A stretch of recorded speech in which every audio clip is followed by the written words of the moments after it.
পায়রাটা উড়ে ঘরের ভেতরে চলে গেছিল আর পাখার থেকে লেগে গিয়ে ওর কেটে গেছে। আমাদের বদ্দা ওর এখন সেলাই করে দিচ্ছে, ওর যেই জায়গাটায় কেটে গেছে। সেলাই করে দাও, যদি রক্ত না বের হয় তাহলে বেঁচে যাবে।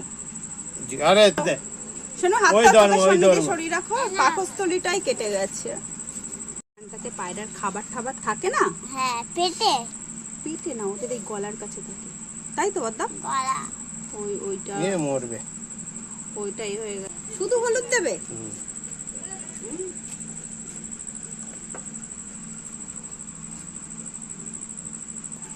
নিয়ে যা। ঠিক হয়ে যাবে।